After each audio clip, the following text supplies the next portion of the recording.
El Centro Cristiano de las Asambleas de Dios presenta Edificando con el Espíritu. Descubre el propósito del Espíritu Santo para su vida a través de la palabra de Dios, que es pura, perfecta y eterna. Con usted el pastor Marcos Antonio Amaya.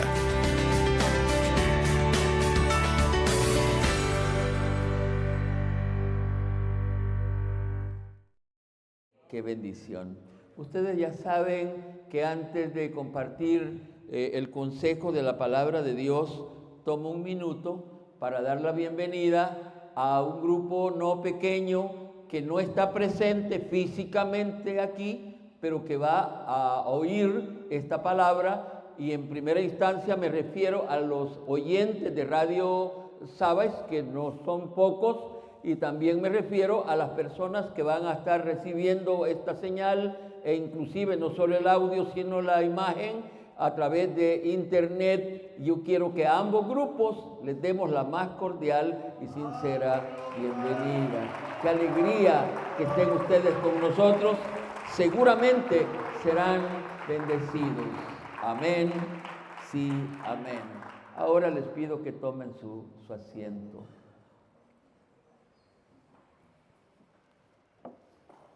Amén. Yo lo he dicho, algunos quizás no estén de acuerdo conmigo. El culto no es una reunión para estar cómodos. Bíblicamente dice que esta es una reunión de sacrificio vivo, santo y agradable a Dios. Así que no es para estar cómodo, debe de poner en actividad especialmente su cerebro, su oído, su cerebro, su corazón para recibir la palabra del Señor. Como ustedes saben, estamos llevando la serie de predicaciones bajo el título, no deben de olvidarse de estos aspectos puntuales, porque de eso le facilita la comprensión de lo que estamos haciendo. Esa serie se titula Revisando el proceso de edificación de la iglesia.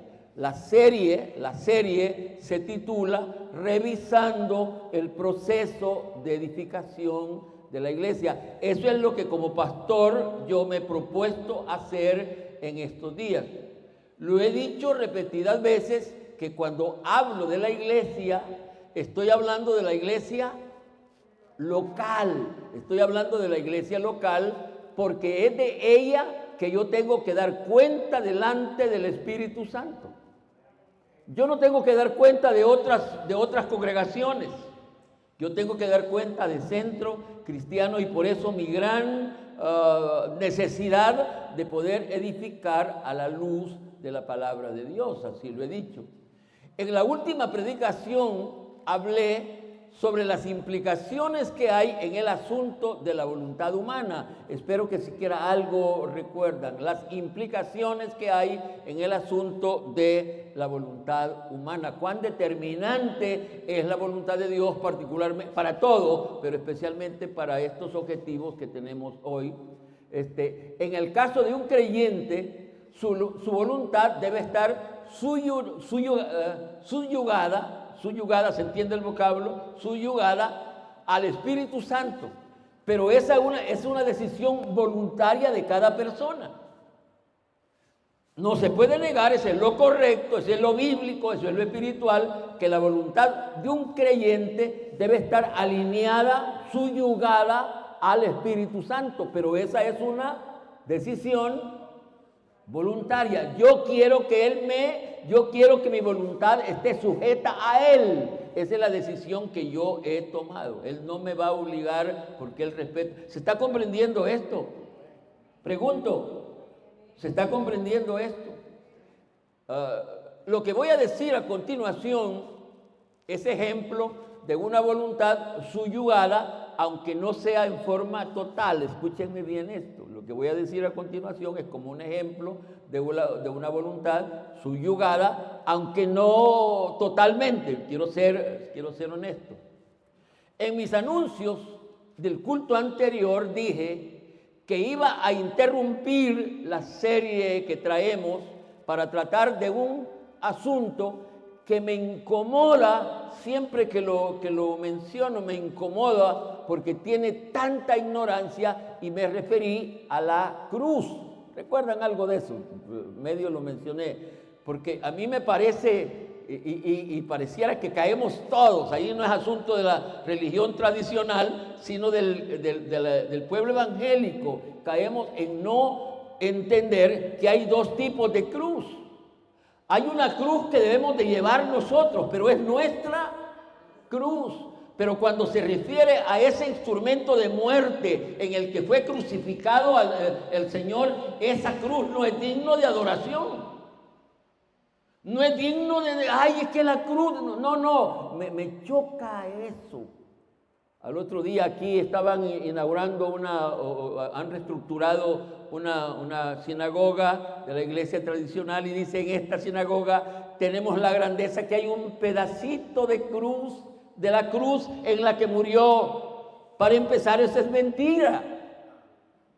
Y si hubiera, no encuentro sentido para que alguien casi como que dijera: aquí tengo un revólver con el que mataron a mi papá. Y este revólver es bendito. ¡Qué locura, hombre! Eso no puede ser así sobre la cruz del Señor Jesucristo. Esa cruz fue instrumento de humillación para Él, fue instrumento de muerte para Él. Y yo he estado picado de querer hablar sobre eso, trayendo a la luz de la Biblia lo que la Biblia enseña al respecto, pero estoy queriendo dar un ejemplo de lo que es una voluntad subyugada. Hablando de la cruz, era mi voluntad y tenía razón para hablar era mi voluntad y tenía razones para hacerlo. Y no era malo lo que quería hacer, porque quería hablar a la luz de la Biblia, lo que debe de ser la idea de la cruz. Quería hablar a la luz de la Biblia. Pero pensando en ello, yo estaba con toda mi gana, como dice uno, yo quiero hablar sobre eso, porque quiero señalar esa ignorancia que hay sobre ese instrumento de muerte. Sentí que el Espíritu Santo me dijo: mejor habla de otro aspecto que es más determinante para edificar la iglesia. Habla de otro asunto que es más fundamental para edificar la iglesia. Mejor habla, me hizo sentir él, mejor habla de la resurrección. Me hizo entender. ¿Y qué debería de hacer? Yo quería hablar de la cruz, pero él me dijo: no, estás queriendo desahogar una cosa que te molesta, pero mejor habla de otra cosa, que va a edificar más al pueblo oyente. Entonces, ¿qué debería de hacer?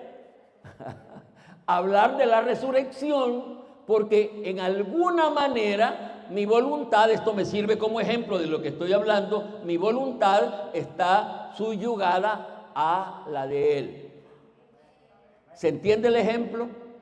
¿Lo pueden aplicar ustedes a su vida en algunas decisiones que toman? Están queriendo tomar una decisión: esto quiero hacer, porque el Señor permite esto quiero hacer, pero luego dice Él: no es eso lo que te conviene hacer, mejor cámbiala. Y debemos de cambiar, porque la voluntad de un creyente debe de estar subyugada, direccionada a la voluntad del Espíritu Santo. ¿De acuerdo a eso? Alabamos al Señor por eso, porque lo estamos entendiendo. Amén. Amén. Una vez más, uso el vocablo implicaciones para hablar en plural, hablar de varias implicaciones, para compartir el tema, y ahora despiertitos todos, compartir el tema: implicaciones de la resurrección del Señor Jesucristo. Implicaciones de la resurrección del Señor Jesucristo. Como lo hago siempre, porque si ustedes logran memorizar primero y entender este tema, ya han logrado entender casi la predicación. Solo vamos a puntualizar esas implicaciones. Así que vamos a repetir cuál es el tema de hoy para la predicación de hoy. No oí los de mi izquierda.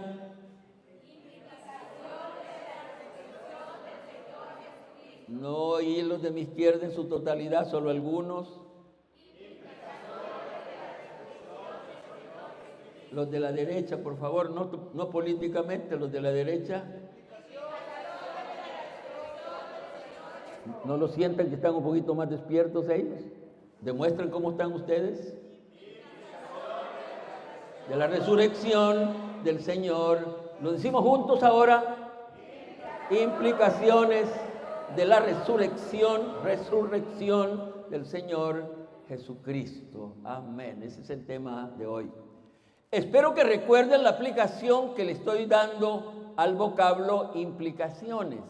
Espero que la recuerden. ¿Qué quiero decir con ese asunto de implicaciones? Y según yo la estoy usando sobre implicaciones, son aspectos que están relacionados al asunto principal. Hay otros aspectos que están relacionados y que son implicaciones del asunto. Y di otra definición, aspectos que van a desplegar, ¿se acuerdan eso? Aspectos que van a desplegar lo que está plegado.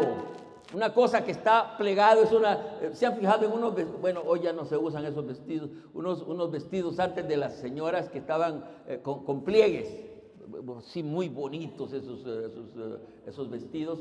Entonces, cuando se extienden, esos pliegos se extienden y la cosa queda más, el vestido queda más. Esas son para mí implicaciones, aspectos que van a explicar otros aspectos que están relacionados con la resurrección del Señor Jesucristo, porque el tema es implicaciones de la resurrección del Señor Jesucristo. Y les pido que leamos un conocido versículo, 1 Corintios capítulo 15. 1 Corintios, voy a esperar por un detalle que voy a decir a continuación. 1 Corintios capítulo 15, versículos 18.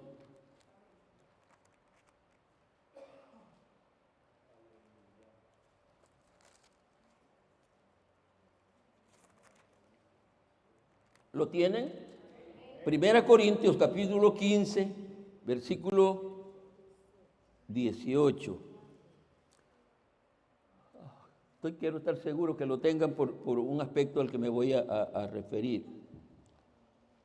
Amén.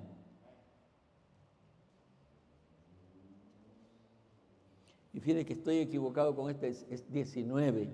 Es 19. Ojalá que no esté.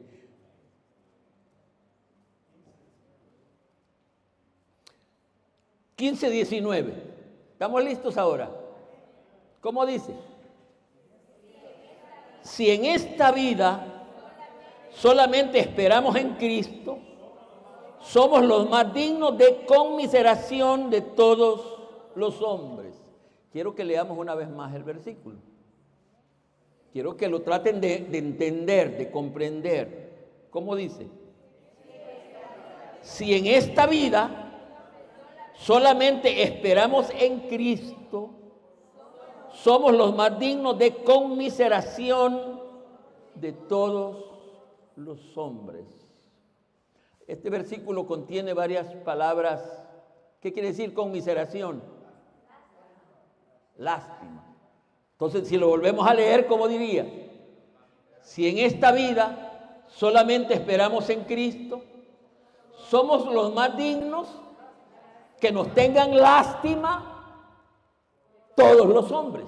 Así debería de decirse.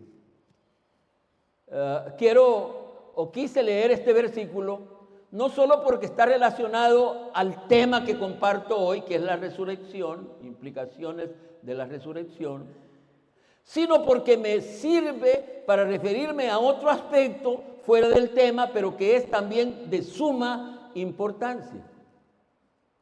Cuando ustedes van a leer la Biblia, No deben de leer un solo versículo aislado. Muchos hacen eso un solo. Al otro día escuché una manera de predicación sobre ese versículo: todo lo puedo en Cristo que me fuerza. Nosotros lo leemos, pero no comprendemos las implicaciones que tiene ese versículo y cuándo se puede decir ese versículo. Tal es el caso del versículo que estoy usando hoy.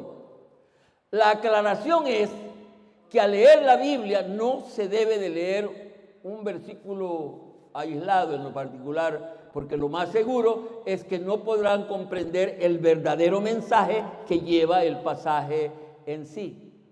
¿Qué dice este versículo que acabamos de leer?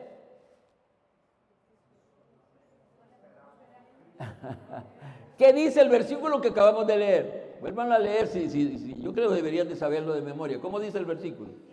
Si en esta vida solamente, la palabra solamente tiene su aplicación, solamente esperamos en Cristo, somos los más dignos, merecemos que la gente tenga lástima de nosotros. ¿Comprenden el versículo?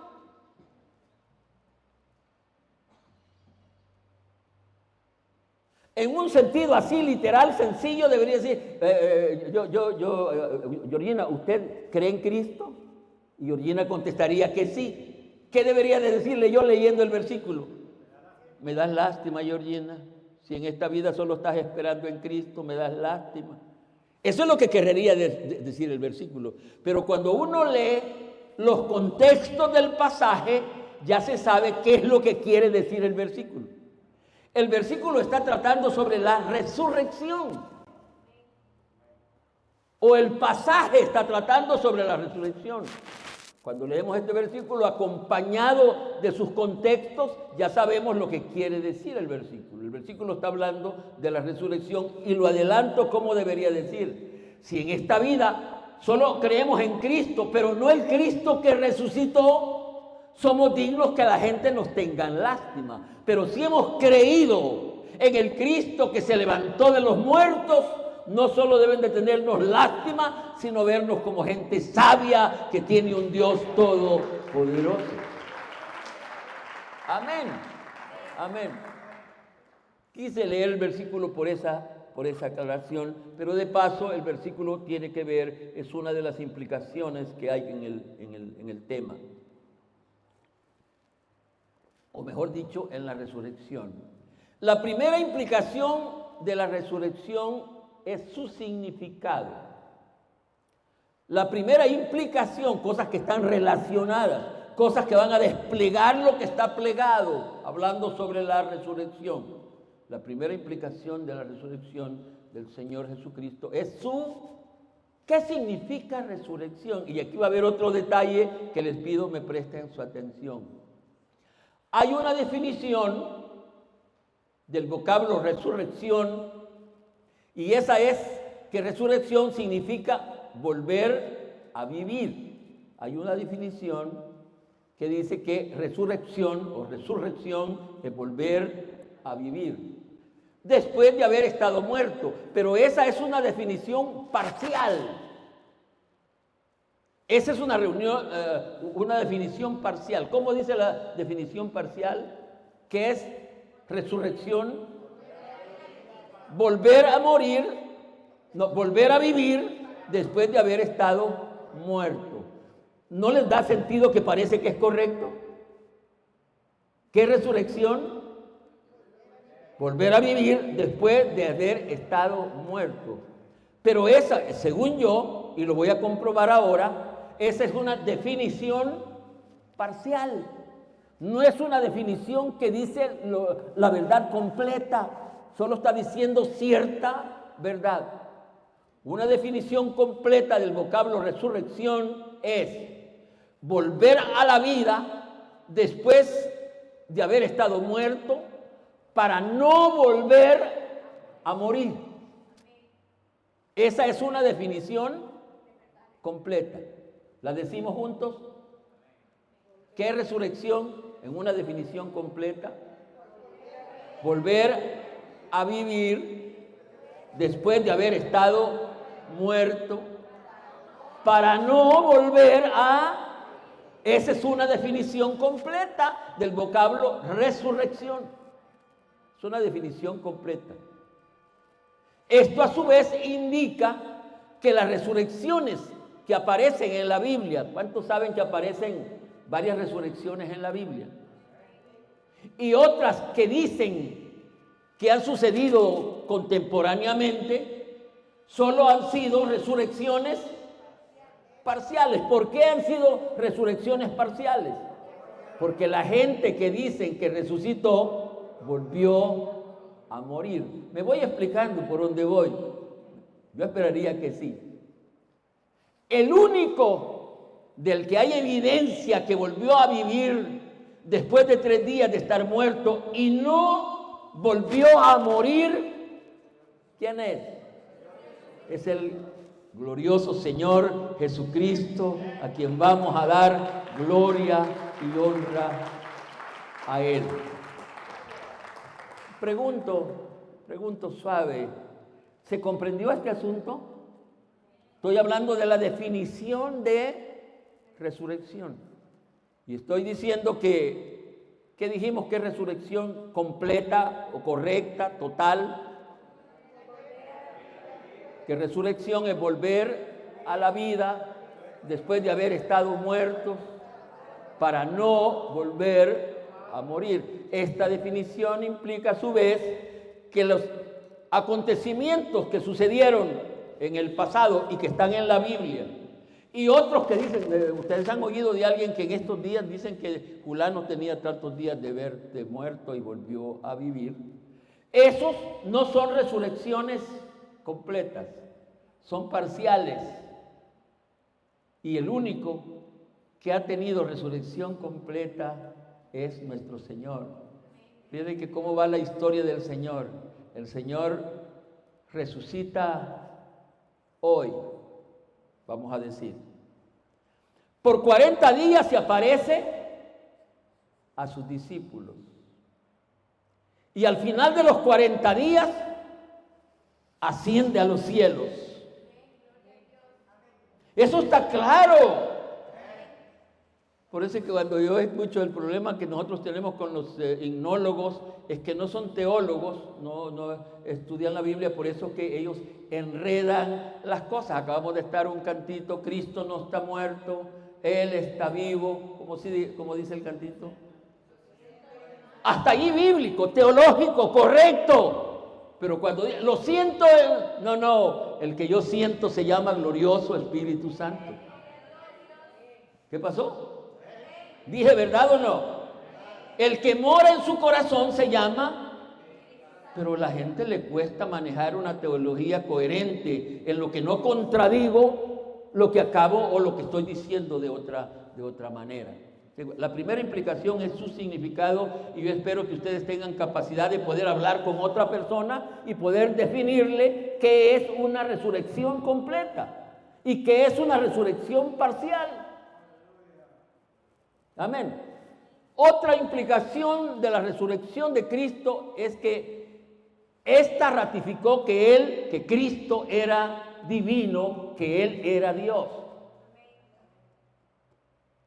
Por eso el versículo que leímos, si en esta vida solamente esperamos Cristo nació sí, vivió sí, predicó sí. Si solo esperamos en ese Cristo, pero no llega a la tumba y se levanta de la tumba, ese no es el Cristo verdadero. Somos dignos de que la gente diga, pobrecito, qué chiflados. Pero gloria a Dios, usted y yo creemos en un Cristo que se levantó de los muertos, que ascendió a los cielos. Y fíjate cómo somos los evangélicos de incoherentes en lo que decimos. Ascendió a los cielos, según la Biblia, está preparando lugar para vosotros. ¿Y cuál es la esperanza más bendita de todo creyente? Que Él va a volver. Eso indica que Él no está aquí en la tierra. Él va a volver para recibir a los salvos en las nubes. Eso es lo que enseña la palabra. Pero que lamentablemente la mayoría no lo pueden comprender. y por supuesto no lo pueden aceptar. Estoy diciendo que otra de las implicaciones de la resurrección del Señor Jesucristo es que habla de su divinidad, habla de que Él era Dios, y lo explico de la siguiente manera. Todos los hechos relacionados al Señor Jesucristo eran evidencias que Él era una de las tres personas divinas que integran al único Dios. Todos los hechos del Señor indican que Él era eso es lo correcto decir, era una de las tres personas divinas que integran al único Dios. Este único Dios está integrado por tres personas divinas, que la forma correcta de dirigirse a ellos usando su nombre propio es, no los escucho, lo he enseñado como dicen los hermanos, y aquí lo hemos aprendido, es Señor Jehová, es Señor Jesucristo y Señor Espíritu Santo. No diga Padre, no diga Hijo, porque ese argumento, si es un argumento, lo repudian los solo Jesús, porque los solo Jesús dicen que una misma persona puede ser papá y puede ser hijo y tiene espíritu, porque para ellos no hay Trinidad de Dios, no hay integración de Dios, sino que Jesucristo es lo único, es totalmente el único que existe. Por supuesto, eso no es bíblico. Su concepción dentro del vientre de María fue una evidencia que el santo ser que nacería sería hijo del Altísimo. Se forma en la manera, el Señor Jesucristo hablando de Él, se forma en el vientre de María, rompiendo toda regla biológica, natural. Ella queda embarazada sin haber tenido relación sexual con un hombre, cosa que es humanamente imposible. Pero allí estaba el Señor en el vientre de María, tomando forma humana. El santo ser, una de las personas divinas tomando forma humana. La sabiduría con la que el Señor Jesucristo hablaba desde que era niño es otra evidencia de que Él era una de las personas de la deidad. Amén, seguro que sí.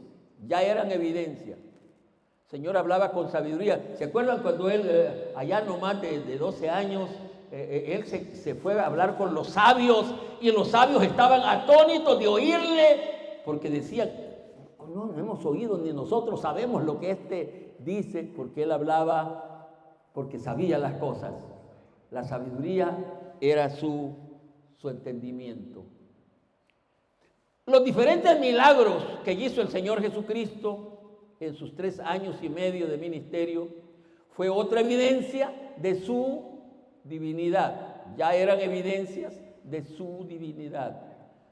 Si hubiera más tiempo, pudiéramos recordar la cantidad de milagros que hizo el Señor. Solo para probar cómo andan ustedes con Biblia, los de mi izquierda, díganme un milagro del Señor. Resurrección de Lázaro. ¿Ustedes? ¿Ah? ¿Por qué no gritan más fuerte así como lo hacen en la casa? Pues. ¿Otro milagro aquí? Tampoco. Convirtió el agua en vino, todavía no muy fuerte. Yo creo que los creyentes deberíamos ser gente que hable así con... Desde que esa es una de las cosas que el Espíritu Santo me dio desde joven. Alguien decía, pues yo de jovencito era delgadito y todo así negrito. Y no sé cómo esa media persona tiene tanta garganta para poder gritar, porque yo grité siempre desde mis primeros años de predicar la palabra del Señor. Cuando tenía 12 años y me ponían una silla para de ahí predicar la palabra del Dios. Gritaba como que si fuera teólogo. Billy Graham se me quedaba pobre y no sabía nada de lo que estaba diciendo, pero estaba compartiendo la palabra de Dios. Vamos, otro milagro aquí. Vaya, pues no lo entiendo, pero está bien. ¿Ustedes? Le dio de comer a un gentío con unos poquitos peces, está bien. Pero el milagro, escúchenme bien lo que voy a decir a continuación, pero el milagro por excelencia y que ratificó que el Señor Jesucristo era Dios, fue su resurrección. Mire, le voy a decir una cosa muy importante. Si hasta antes de la resurrección todo lo que hizo no hubiera habido, por eso Pablo dice, si resulta, no era Dios.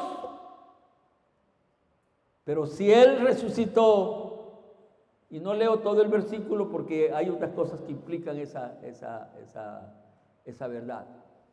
La resurrección de Cristo implica la unidad de las personas divinas que integran a Dios. Escúchenme bien esta parte.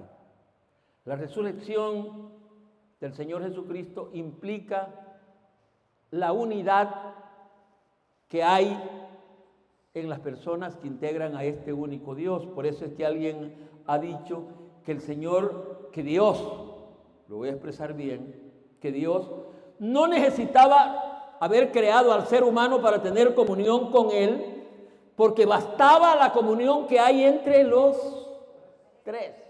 Mire qué cosa más linda es. No necesitaba hablar con nosotros. En esas tres personas hay una bendita comunión, una bendita relación. Entonces, la resurrección de Cristo habla de la comunión que había en esas tres personas que integran al único Dios. Cuando yo hablo de la resurrección del Señor Jesucristo, escúchenme bien, por favor, no dudo en creer y aceptar que el Señor Jesucristo tenía todo el poder para resucitarse a sí mismo. Yo no dudo, Él podía hacerlo. Él era una de las personas que integran a Dios. Pero la realidad y la revelación que tenemos dice que Él que resucitó a Cristo fue el Espíritu Santo. Si ustedes leen el contexto del versículo que hemos leído, queda claro que el que resucitó, dice Romanos también, otra cita que quiero que la leamos, Romanos 8:11. Los espero un minuto.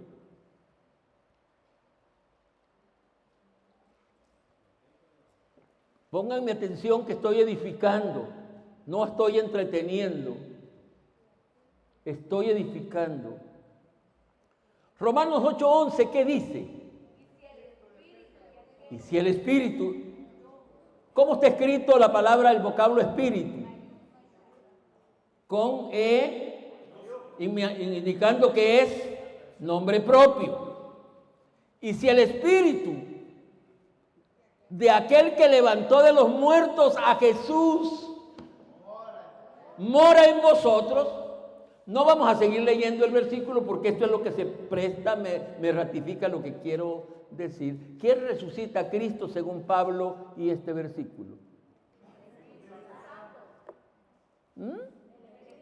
¿Tenían dudas? No oí que lo dijeran con entendimiento, con seguridad. ¿Quién es el que resucita según Pablo y este versículo? ¿Quién es el que resucita a Cristo? El Espíritu Santo. Dice, y si el Espíritu de aquel que levantó, Espíritu Santo aquí, levantó de los muertos a Jesús, ese es el que nosotros decimos que mora en el corazón del creyente, es el que levantó de los muertos a Cristo.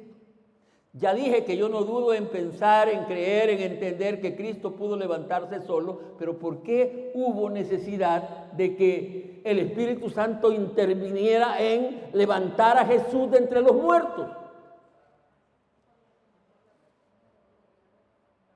No leí todo el versículo, porque el versículo en su segunda parte trata de otra implicación, por eso leí solo la primera parte.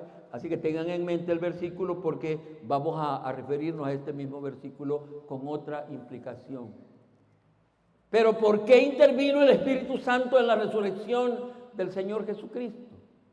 ¿Por qué intervino? Por la unidad que hay en ellos. Por la unidad que hay en ellos. El Espíritu Santo acompañó al Señor Jesucristo por todo lo largo y ancho de su ministerio. Ustedes lo saben bíblicamente. Él fue el que hizo que el Señor se formara en el vientre de María. Dice la Biblia que el Espíritu hizo sombra sobre María para que ella saliera embarazada. Me acuerdo en los primeros tiempos cuando yo hablaba aquí del Espíritu Santo en una reunión de estudio, Samuel me dijo, ¿esto quiere decir entonces que en alguna manera el papá del Señor Jesucristo es el Espíritu Santo? Se puede llegar a pensar hasta así, pero no es eso el punto al fin, sino que el Espíritu Santo acompañó al Señor Jesucristo hasta ahí en su nacimiento. Pero también porque el ministerio del Señor Jesucristo con el Espíritu Santo son ministerios complementarios. Estoy explicando por qué el Espíritu Santo acompañó, resucitó a Cristo de entre los muertos. Y esta es otra implicación. ¿Por qué? Porque el ministerio del Señor Jesucristo con el Espíritu Santo son ministerios complementarios. ¿Me explico? Fíjese. ¿Quién es el que compró nuestra salvación? Deberían de decir con claridad, todo el mundo lo sabe. El que compró nuestra salvación a precio de sangre es el Señor Jesucristo. Y como yo lo he enseñado aquí, con su muerte Él compró la salvación de la humanidad entera. Así debe entenderse. Pero el mismo Señor enseñó que el que iba a negociar la salvación es el Espíritu Santo.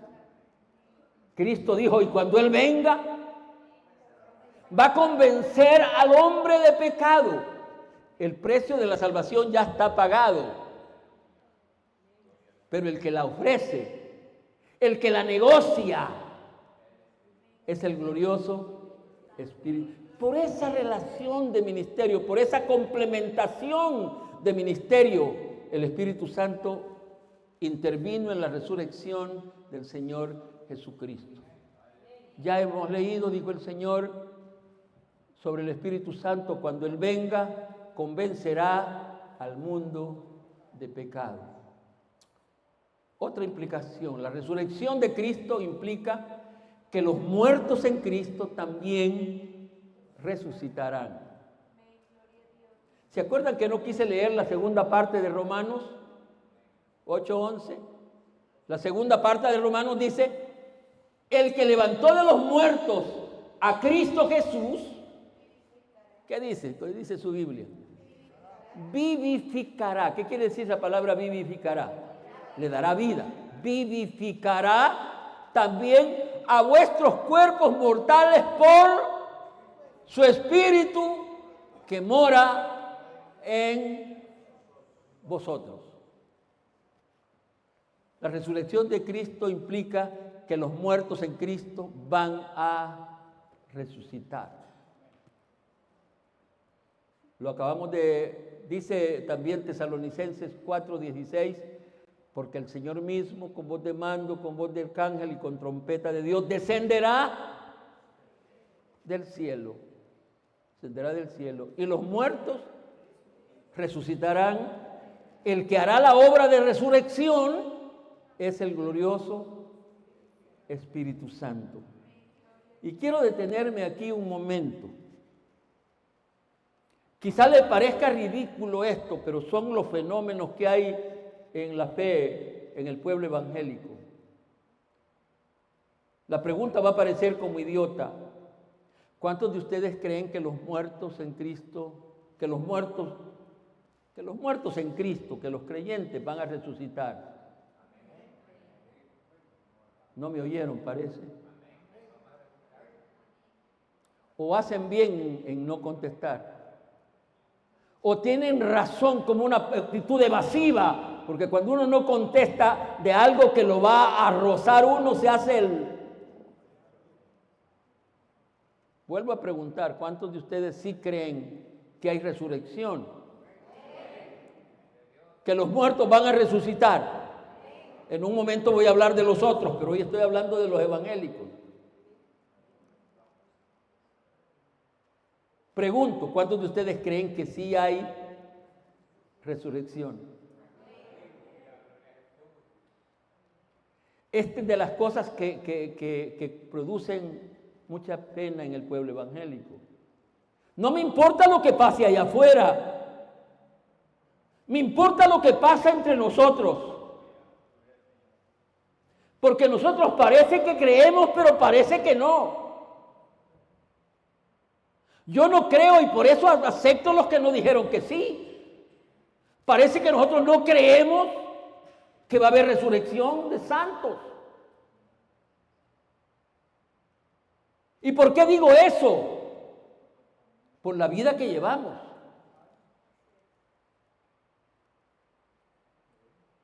Si nosotros nos levantáramos por la mañana sabiendo que de un momento a otro, ¿cuál es lo más seguro que usted cree que tiene? La muerte. Sabiendo que puedo morir, antier, no sé qué día de eso fue, que un hombre allá en San Salvador, mientras almorzaba, mire qué fenómeno, le dio un paro cardíaco y allí murió cerca del... Y nosotros cuando estamos comiendo es el momento de más felicidad. Y creemos que no vamos a morirnos. Y ahora estamos hablando de un grupo especial que va a resucitar. ¿Por qué es que los muertos en Cristo van a resucitar primero? ¿Qué significa eso de este grupo de muertos especiales?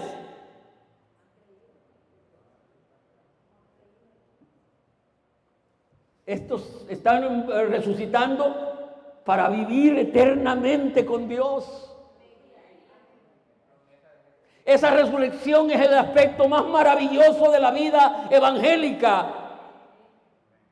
Mire, hermano, si usted o yo no nos levantamos en la primera resurrección, nos llevó el diablo. A pesar de lo que hayamos hecho aquí, y allí le aseguro que no va a haber engaño. Le aseguro que no tiene que ver con la ceremonia. Le aseguro que no tiene que ver con lo que digamos a la hora de que usted esté aquí o yo esté aquí. Porque los seres humanos somos tan raros en eso. Cuando una persona ya está el cuerpo aquí, ¿qué decimos los demás? ¿A dónde mandamos a ese que está aquí?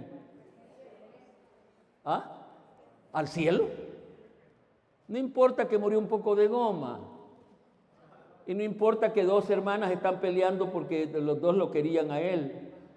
Está en el cielo. Y la hermana no importa que quería una caja más grande para ponerle parte del cuerpo ahí porque era muy grande. ¿Me expliqué con eso? No, la lengua la tenía muy grande que quisieron... Está salva. No, eso no depende de eso. Depende de que la muerte nos encuentre amando al Señor, obedeciendo al Señor, sirviendo al Señor. Como dice el pasaje, siendo templo y morada del Espíritu Santo.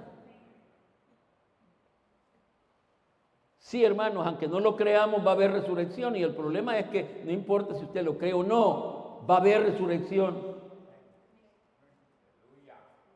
Y el gran anhelo suyo y mío debe de ser participar de la primera. ¿Qué dice Juan, por ejemplo? Bienaventurado, dice él. ¿Qué quiere decir la palabra bienaventurado? Dichoso, feliz. Los que mueren, dice, en Cristo y que participan de la primera resurrección. Yo estoy preparándome para una predicación en un aniversario que me han invitado. No quiero ir a ningún lado, pero de vez en cuando me siento y ya tengo la idea de lo que voy a predicar. ¿Y sabe cuál es lo lindo para cuando muere una persona en Cristo? Verdadero, no, un creyente oro, un creyente plata. Cuando muere es que lo que ha hecho en el Señor sigue con él. Porque sus obras con ellos siguen. Por supuesto que para resucitar primero hay que morir aquí y aquí es donde está el pero. ¿Por qué será que a nosotros nos da tanto miedo morir? Y hasta hacemos mentirosas porque dice la palabra que morir en Cristo es... ¿Cuántos de ustedes quieren ganar? ¿Qué? Nadie quiere, nadie queremos. Y no importa que ya esté uno, porque algunos, así como los veo yo, ustedes están así pollones y están así muy, está bien que sigan vivos, pero algunos ya algunas veces ya, y no se quiere morir. Por supuesto que parece ser que no estamos seguros de resucitar en la primera resurrección y por eso tenemos miedo a morirnos, porque si estuviéramos seguros, los que han tenido seguridad que van a resucitar se han ido al otro lado con alegría de corazón. Finalmente, la resurrección de Cristo implica la resurrección de todos los muertos. La resurrección de todos. Usted no se levantó en la primera resurrección. No indica que eso que usted se libró. Solo indica que usted no fue bienaventurado, no fue dichoso, no fue feliz. Pero que se van a levantar todos los muertos, se van a levantar todos los muertos. Apocalipsis 20:12.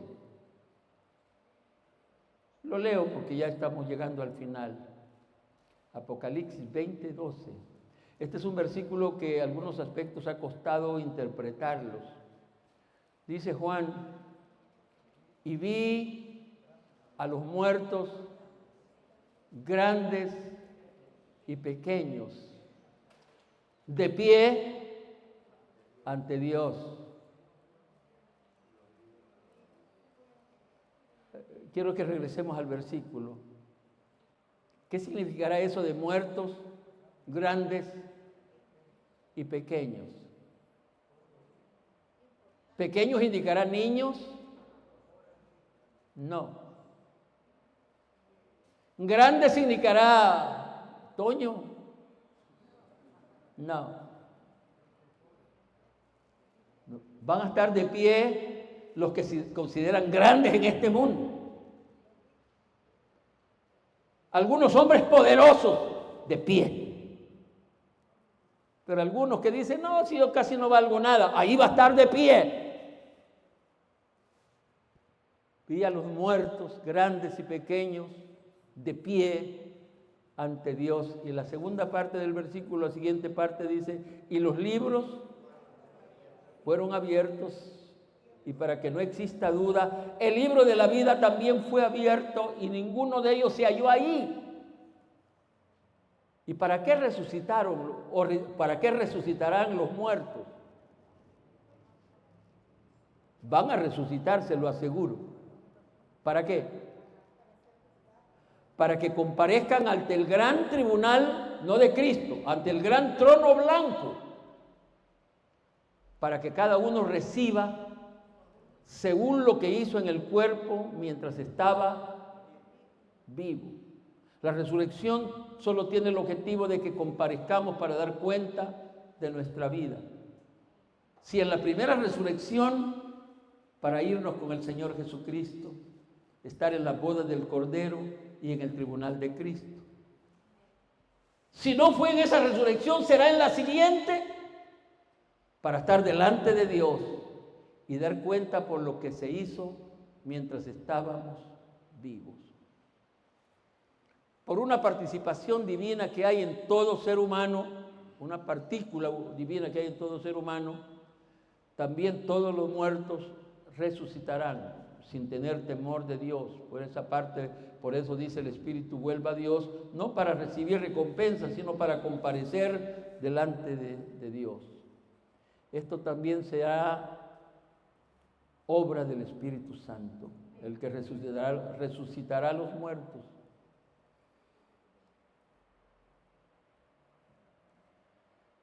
Participó en la resurrección del Señor Jesucristo. Estoy hablando del Espíritu Santo. Resucitará a los muertos en Cristo y también que obedecieron la palabra del Señor, y también resucitará a todos los muertos para ser juzgados especialmente. Escuche bien esto que escribí: para ser juzgados especialmente por haber despreciado la oferta de salvación que les presentó el glorioso Espíritu Santo.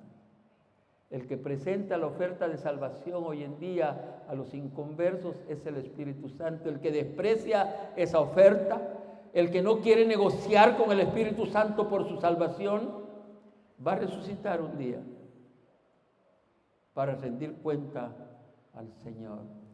Vamos a ofrecer una ofrenda de paz.